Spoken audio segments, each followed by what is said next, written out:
못한 자가 이와 같으니라. 아멘. 오늘은 인생의 목표가 어디에 있는가라는 제목을 가지고 말씀을 나누고자 합니다. 우리가 일생을 살아가면서 많은 것들을 계획하고 살아갑니다. 그 계획에 최종적인 목표 지점들이 있는데요. 그 목표 지점에 도달하기 위해서 우리는 그 계획들을 세우고 그 계획들을 실천해가면서 나아가고 있습니다. 그런데 우리가 신앙을 하면서 나의 인생의 목표가 어디 있는지는 우리가 실천하는 삶의 모습 가운데 드러난다고 생각할 수 있습니다. 그래서 나의 삶의 모습을 통해서 내가 과연 어디를 목표로 향해서 걸어가고 있는지 한번 생각하고 하나님께서 우리에게 바라시는 목표 지점이 어디인지 우리가 다시 한번 나의 신앙을 되돌아보는 시간들이 되기를 간절히 소망합니다. 오늘 본문에 있는 비유의 말씀은 어디에서부터 시작을 하냐면 누가복음 12장 13절 14절에 있는 말씀에서부터 시작을 합니다. 무리 중에 한 사람이 이르되 선생님 내 형을 명하여 유업을 나와 나누게 하소서 하니 이르시되 이 사람아 누가 나를 너희의 재판장이나 물건 나누는 자로 세웠느냐 하시고 라고 말씀을 하십니다. 예수님께서 제자들뿐만 아니라 바리새인들과 서기관들에게 천국 복음을 전하시고요. 그리고 바리새인과 서기관들이 신앙을 잘못하고 있는 것들, 이런 것들에 대해서 견책하고 책망하는 말씀들을 하고 계셨습니다. 그런데 그 무리 가운데 있었던 한 사람이 이렇게 갑자기 예수님께 질문을 한 거예요. 요청을 드린 겁니다. 선생님, 내 형을 명하여 유업을 나와 나누게 하소서, 이렇게 요청을 드린 것이죠. 여러분, 이때 당시에 유대인들은 어떤 율법을 가지고 있었냐면 이제 의식법이나 이런 사회법을 말합니다. 부모님이 돌아가시면 자녀들이 유산을 물려받잖아요. 그런데 장자가 2배를 물려받습니다. 그리고 나머지 자녀들이 1의 비율로 받아요. 그래서 장자의 재물은 많고요. 차자, 이 이후의 자녀들은 적습니다. 절반 정도밖에 안 돼요. 그런데 동생이 형의 유산이 딱 보면 많아 보이잖아요. 2배나 많으니까. 그래서 예수님께서 바리새인들과 서기관 제자들에게 하시는 말씀이 얼마나 권위 있는지를 알고 이 권위를 어떻게 하고 싶은 거예요.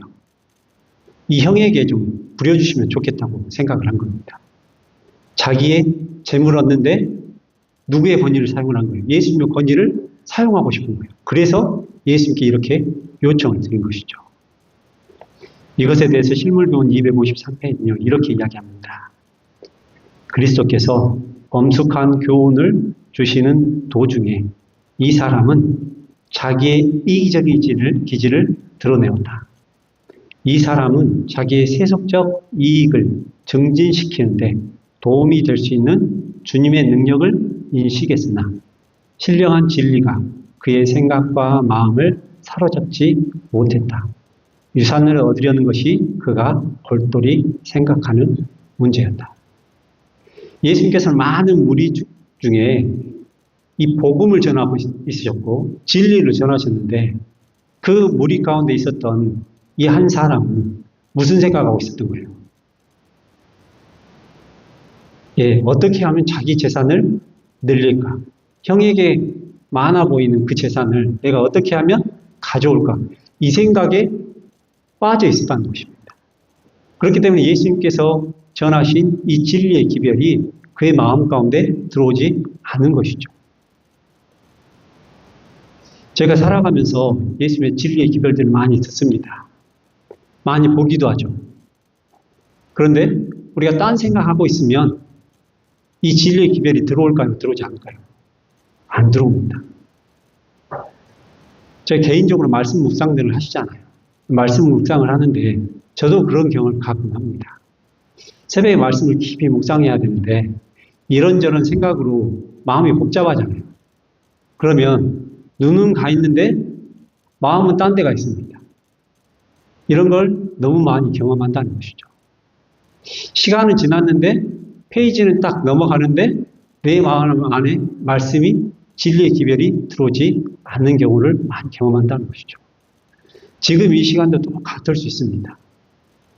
하나님께서 우리 각자의 심령 가운데 말씀의 기별들을 전하시는데 내가 딴 생각하고 있으면 말씀이 내 심령 가운데 들어오지 않는다는 것이죠.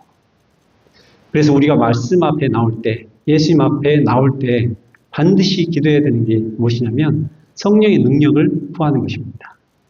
나의 생각이 딴 데로 가지 않도록 진리의 기별이 내 마음 가운데 새겨지도록 이 기도가 필요하고 이 능력은 오직 성령께서 우리에게 주실 때만 가능하다는 것이죠. 예수님께서 복음을 전하실 때도 똑같았습니다. 많은 기별들이 전해졌지만 그들이 딴 생각하고 있을 때 그들은 예수님의 진리의 기별을 받아들이지 못했다는 것을 오늘 우리에게 말씀하고 계시는데 이 말씀의 경고가 우리 각자에게도 주어진다는 것을 여러분들이 꼭 기억하시면 좋겠습니다. 그래서 시대의 소망 57페이지는 이렇게 이야기합니다. 그리스도의 생애와 죽으심으로 말미암아 사람들의 생각이 또한 백일하에 드러난다. 구유에서 시작하여 십자가에 마친 예수의 생애는 자아 포기와 고난에 참여하라는 부르심이었다. 예수의 생애는 사람들의 목적을 드러냈다. 예수께서는 하늘의 진리를 가지고 오셨는가 성령의 음성에 귀를 기울인 모든 사람은 다 그에게로 이끌렸다. 우리가 성령의 음성에 귀 기울일 때만 진리의 기별 되신 예수의 말씀이 우리 심령 가운데 새겨지고요. 새겨진 심령들이 예수님께로 나아갈 수 있다는 것을 여러분들이 꼭 기억하시고 우리가 말씀을 들을 때나 말씀을 읽을 때에 성령의 능력을 구하는 저와 여러분이 되기를 간절히 소망합니다. 그렇게 될 때 우리는 말씀 안에서 예수님을 발견할 수 있는 그리스도의 제자들이 될 수 있다는 것을 꼭 기억하시면 좋겠습니다.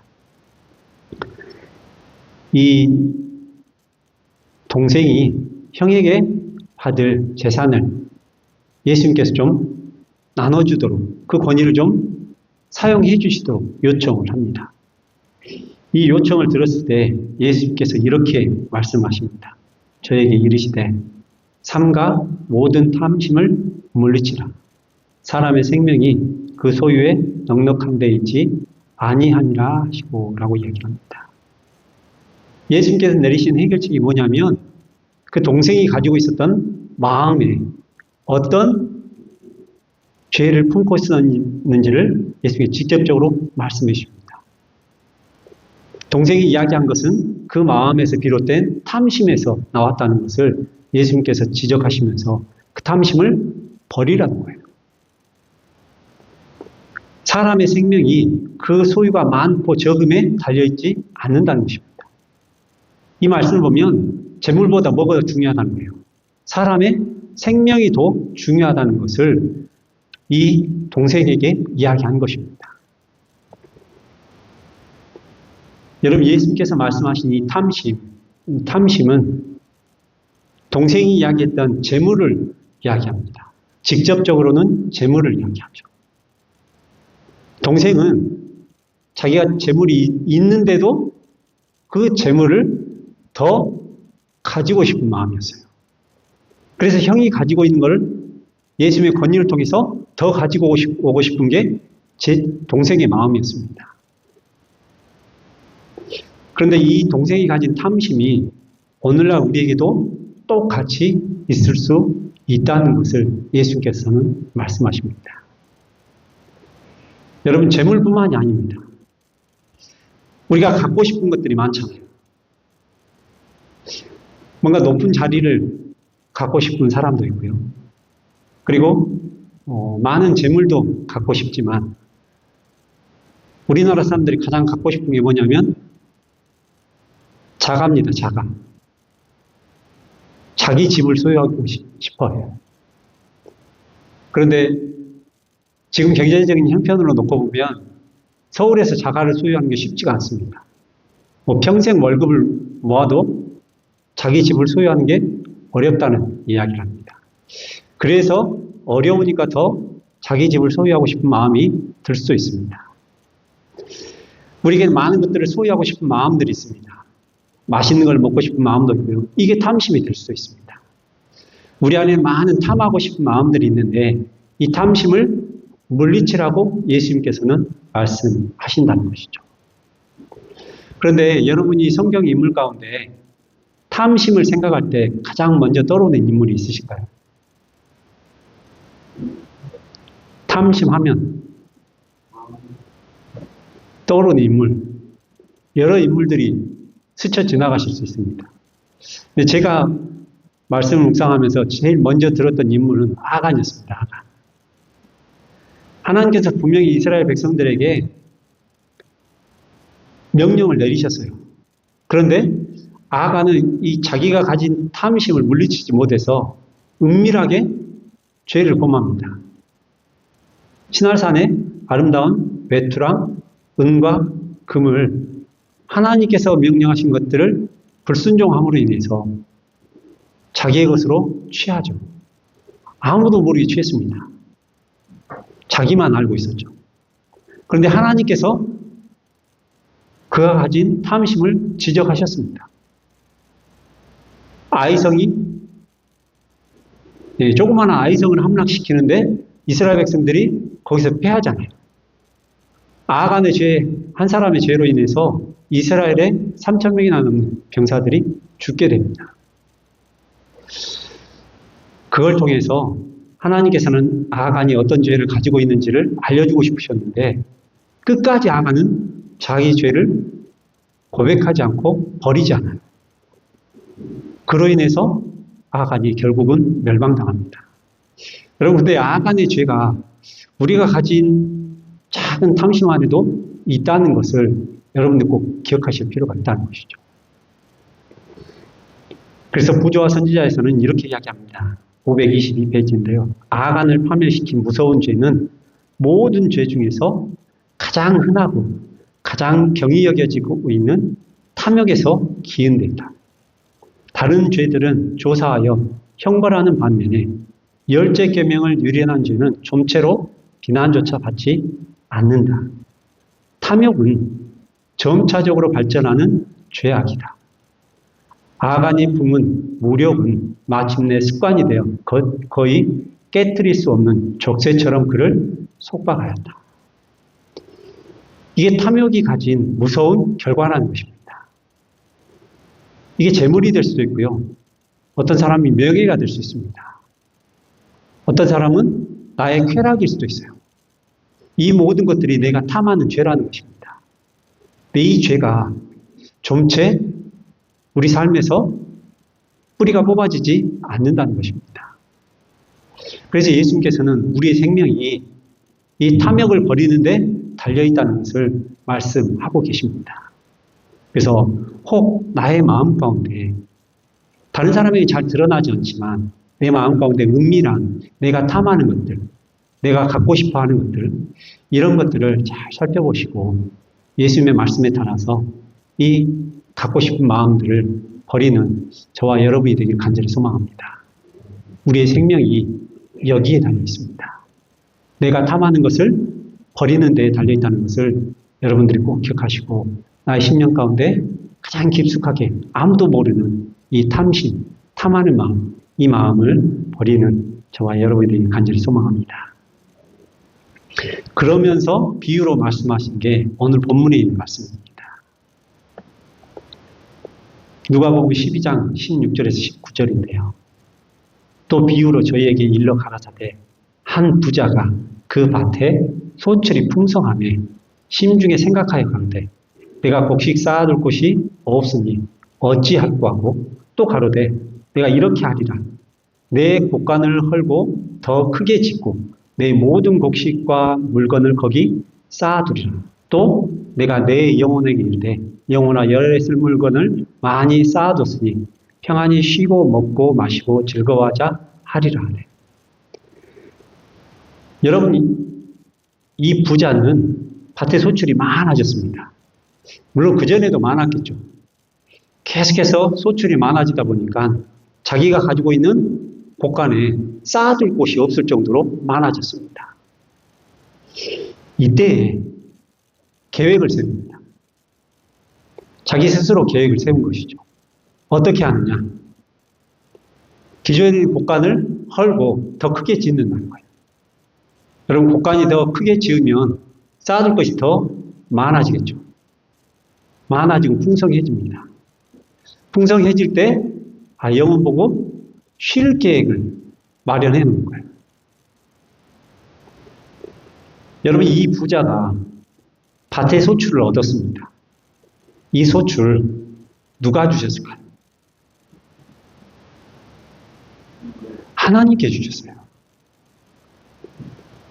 여러분, 부자가 밭의 소출이 늘어나도록 한 게 뭐가 있을까요?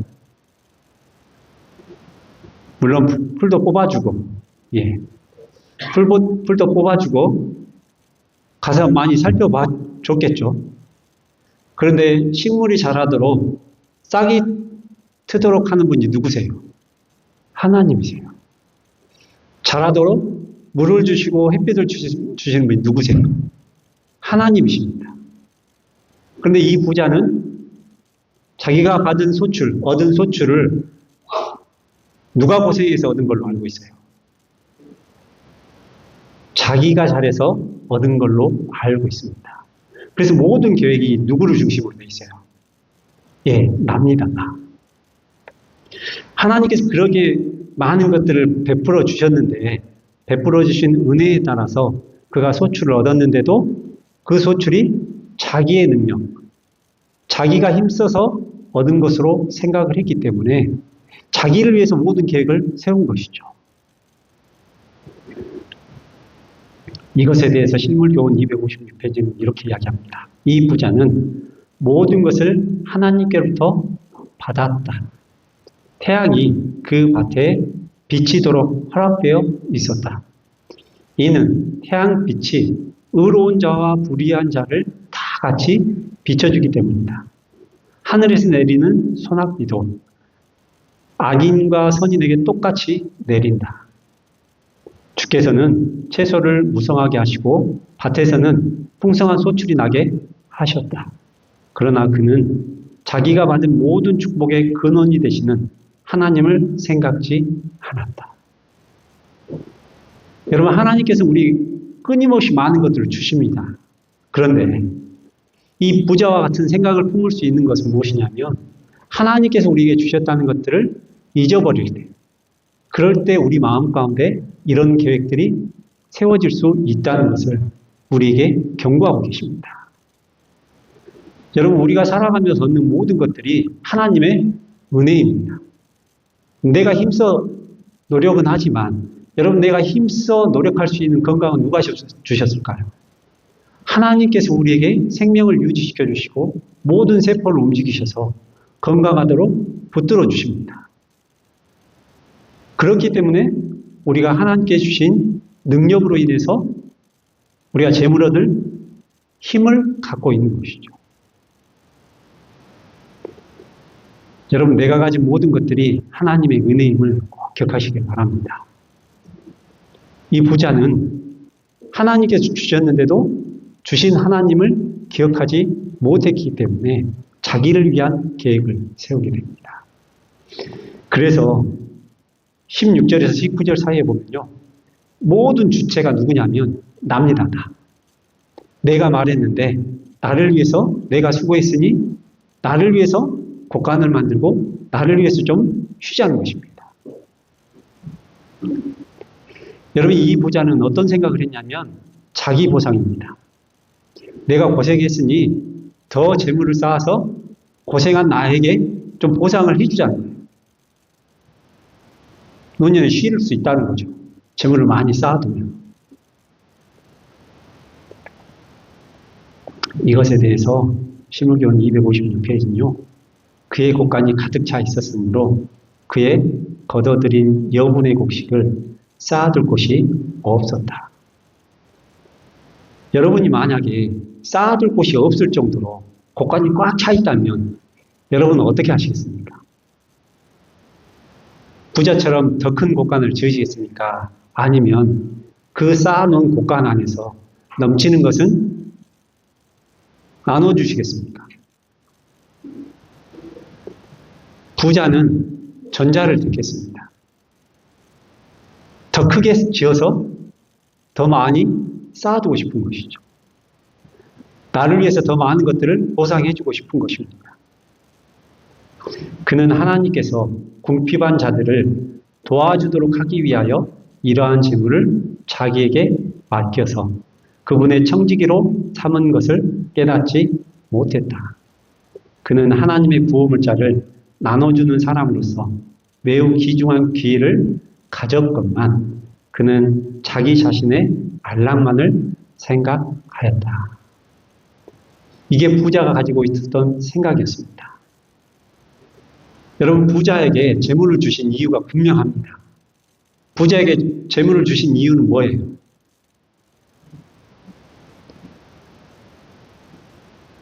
예, 나눠주라고 한 것입니다.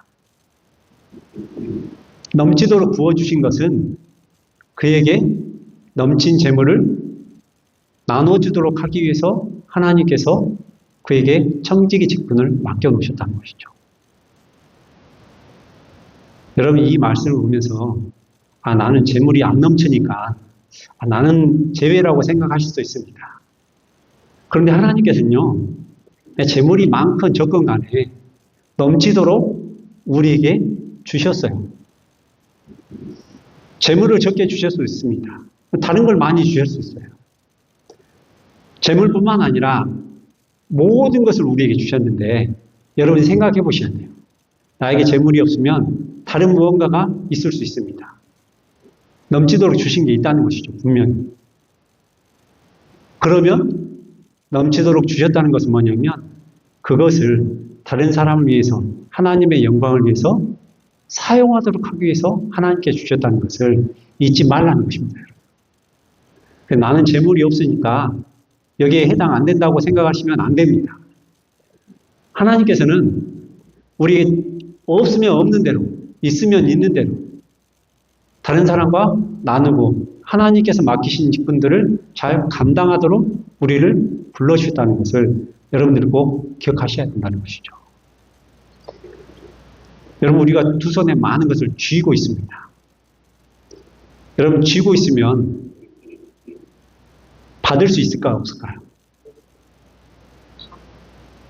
여러분, 두 손 꽉 움켜쥐고 있으면 받으려면 뭘 해야 돼요? 어느 한쪽을 내려놔야 됩니다. 펴야죠. 그러면 가지고 있는 것이 흘러갑니다. 여러분, 하나님께서 이 땅의 모든 것들을 창조하셨고 우리에게 많은 것들을 베풀어 주셨는데 그 베풀어 주신 것들이 법칙이 있습니다. 여러분, 하나님께서 창조하신 모든 세계는요, 받으면 나누게 되어 있습니다. 여러분, 받았는데 나누지 않으면 어떻게 될까요? 여러분, 혹시 사회 아세요? 사회?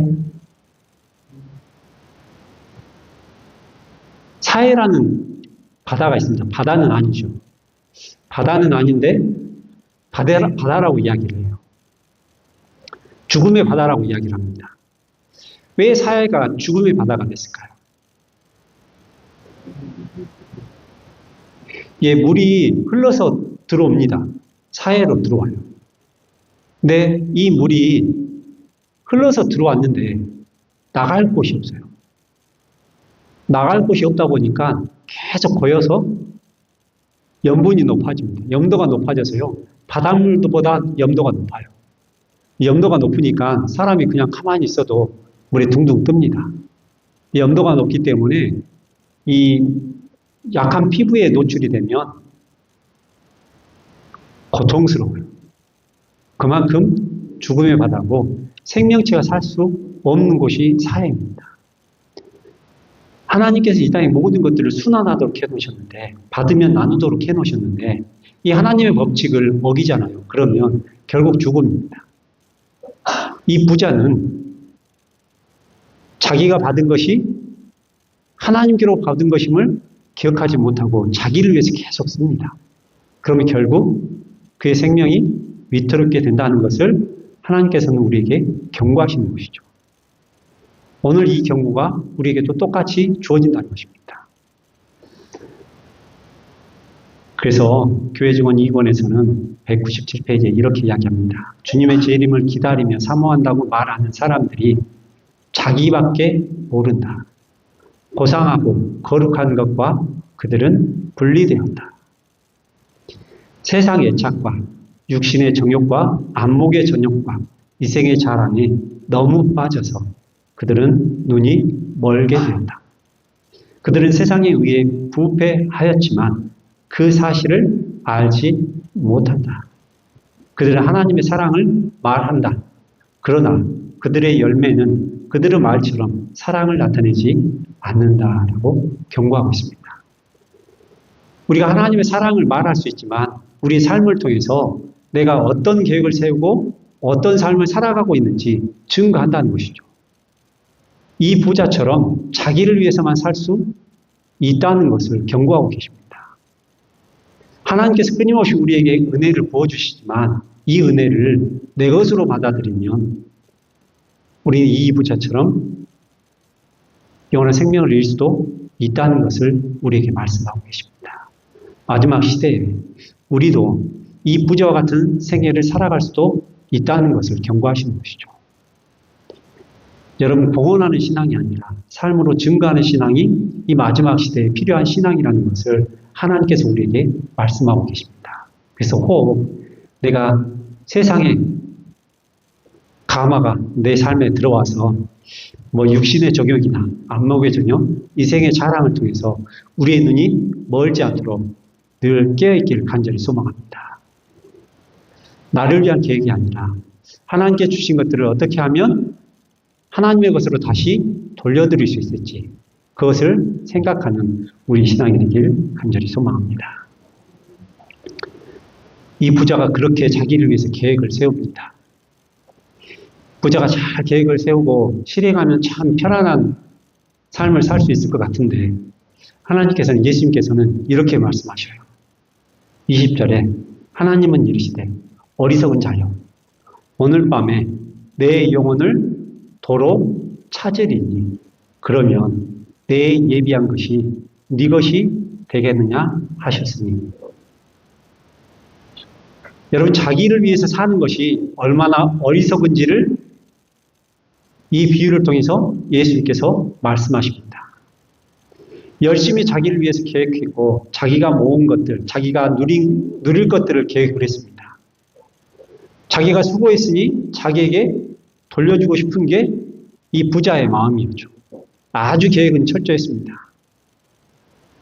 그래서 편안한 삶이 될 거라고 생각을 했는데 예수님께서는 이게 정말 어리석은 생각이라는 것을 깨우쳐 주십니다. 왜 어리석냐? 오늘 밤에 내 영혼을 도로 찾으리니 그러면 내 예비한 것이 네 것이 되겠느냐라고 말씀하십니다. 아무리 계획을 잘 세워서 편안한 삶을 누릴 거라고 하지만 그 밤에 하나님께서 생명을 거두면 그가 계획한 모든 것들이 수포로 돌아가 버린다는 것이죠. 여러분, 하나님의 말씀에 사람이 자기의 길을 계획하고 도모할지라도 그 길을 인도하시는 분이 누구세요? 하나님이십니다. 여러분, 우리가 우리의 계획들을 많이 세우지만 이 세운 계획들이 하나님의 뜻에 합하지 않으면 하나님께서 그 길을 인도하실 수 없다는 것입니다. 이 부자가 자기를 위해서 계획을 세웠는데 자기가 수고했으니 자기를 위해서 이 많은 재물을 쓰고 싶은 계획을 세웠는데 자기의 계획을 하나님께서 인정하시지 않으면 결국은 아무것도 아니라는 것을 하나님께서는 경고하고 오시는 것이죠. 그래서 실물교훈 259페이지는 이렇게 이야기합니다. 그대는 자신의 유익만을 위하여 계획을 세울 수 있고 재물을 쌓을 수도 있고 고대 바벨론의 건축가들처럼 크고 굉장한 집을 지을 수도 있으나 죽음의 사자를 막아낼 만큼 높은 성벽이나 견고한 문을 세울 수는 없다. 그럼 아무리 계획이 뛰어날지라도 모든 것이 죽음 앞에서는 허사라는 것입니다. 그래서 솔로몬이 이런 이야기를 하잖아요. 인생의 결국을 이야기를 하면서 헛되고 헛되면 모든 것이 헛되다고 말씀을 하잖아요. 여러분, 한 구절에 헛되다는 말씀을 5번을 합니다. 얼마나 헛됐으면 그렇게 이야기를 했을까요? 결국은 모든 사람들이 죽을 거기 때문에, 이 땅에서 계획한 모든 것들이 허사로 돌아갈 거기 때문에 죽음 이후의 세계를 준비하지 않는 모든 것들은 헛되다는 것입니다.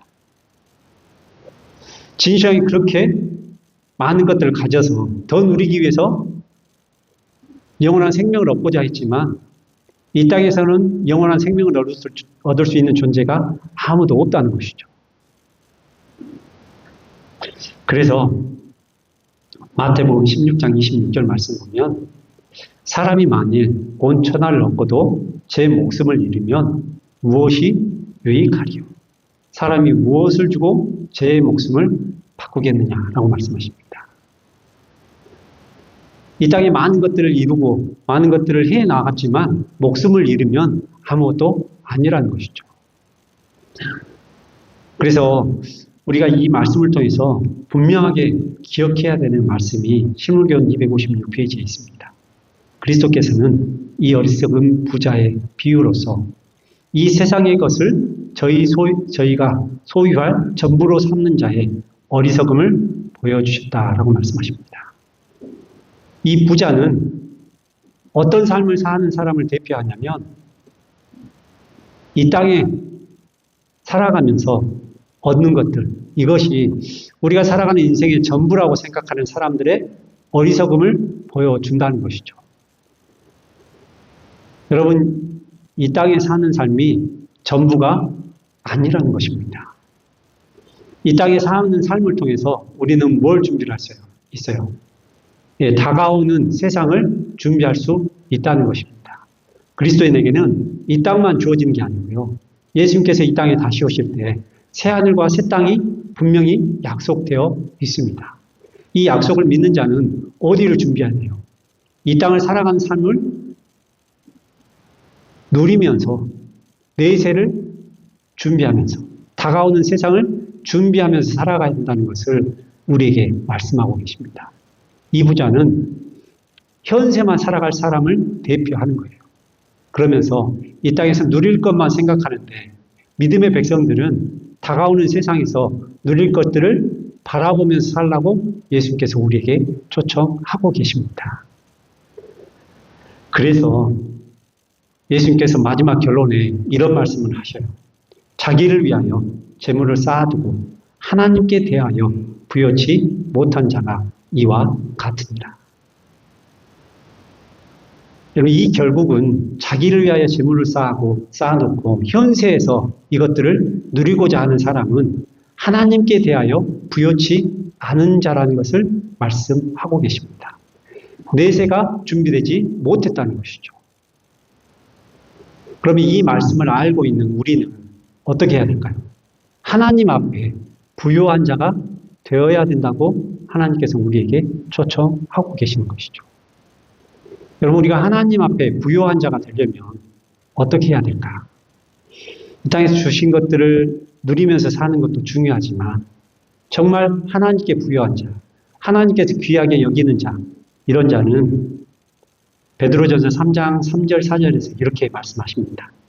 너희 단장은 머리를 꾸미고 금을 차고 아름다운 옷을 입는 외모로 하지 말고 오직 마음에 숨은 사람을 온유하고 안정한 심령에 썩지 아니할 것으로 하라.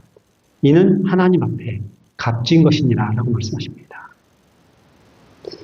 여러분, 겉으로 치장을 하면서 겉으로 누릴 수 있는 것만 누리라는 게 아니라 마음의 심령을 끊임없이 바라보고 마음 안의 심령들을 정결하게 하라는 것이죠. 그래서 우리 마음 안에 있는 탐심을 버리라는 것입니다. 그렇게 될 때 우리는 하나님 앞에 값진 존재로, 하나님 앞에 부유한 존재로 설 수 있다는 것을 하나님께서 우리에게 말씀하고 계십니다. 그래서 우리 마음 안에 작은 탐심이 있을 수 있습니다. 이 탐심을 버리라고 말씀하셔요.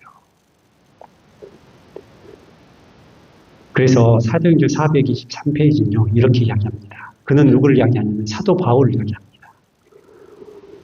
하나님의 복음을 전하고 예수님의 증거를 전했던 이 사도 바울이 이렇게 이야기를 합니다.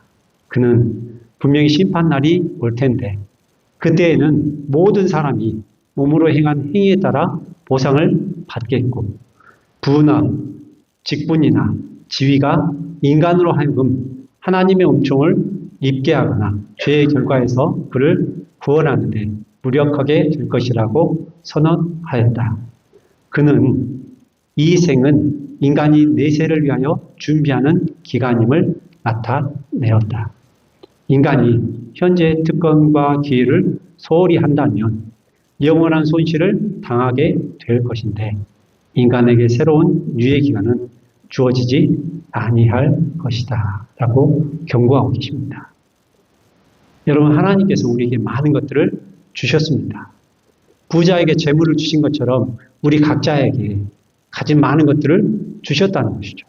이 주신 것들을 나만을 위해서 쓰는 게 아니고 나의 가족만을 위해서 쓰는 게 아니고 하나님께서 주신 만큼 다른 사람에게 나누고 하나님의 영광을 위해서 다시 돌려드리도록 우리에게 주셨다는 것을 여러분들이 꼭 기억하시길 바랍니다. 그래서 나의 계획에 나를 위한 계획들을 줄이시고요. 그리고 하나님을 위한 계획들, 이 하나님을 위한 계획들에는 다른 사람들을 위해서 헌신하고 봉사하고 희생하는 모든 것들이 다 포함되어 있습니다. 재물뿐만 아니라 나에게 주어진 지위와 명예와 직분, 이 모든 것들이 나를 위한 것이 아니라 하나님을 위한 것임을 여러분들이 꼭 기억하시고 지금 우리에게 주어진 은혜의 기간 동안 하나님을 위해서 쓰심으로 인해서 내세를 준비하는 모든 분들 되길 간절히 소원합니다. 그래서 내 인생의 계획들 다시 한번 되돌아보시고 내 인생의 계획이 이 생으로만 끝날 것인지 아니면 다음 생을 위해서 하나님께서 준비하신 새하늘과 새 땅을 위해서 준비하는 삶을 살아갈 것인지 여러분들이 나의 계획들을 잘 살펴보시고 하나님께서 바라시는 그 삶이 저와 여러분의 삶이 되길 간절히 바라면서 오늘 말씀을 마치도록 하겠습니다. 하늘에 계신 우리 아버지, 우리에게 많은 것들을 베풀어 주심에 감사드립니다. 내가 받은 모든 것들이 하나님의 은혜임을 늘 기억하고 주신 하나님께 다시 돌려드리는 우리 모두의 삶이 될 수 있도록 인도하여 주시옵소서. 우리가 이 땅을 살아가지만 이 땅으로 생이 마감되는 것이 아니라 우리에게는 영원한 새하늘과 새 땅이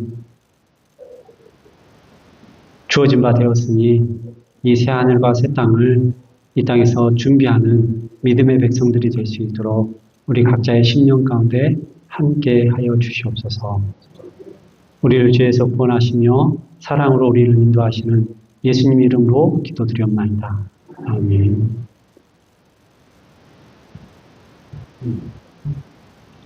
감사합니다.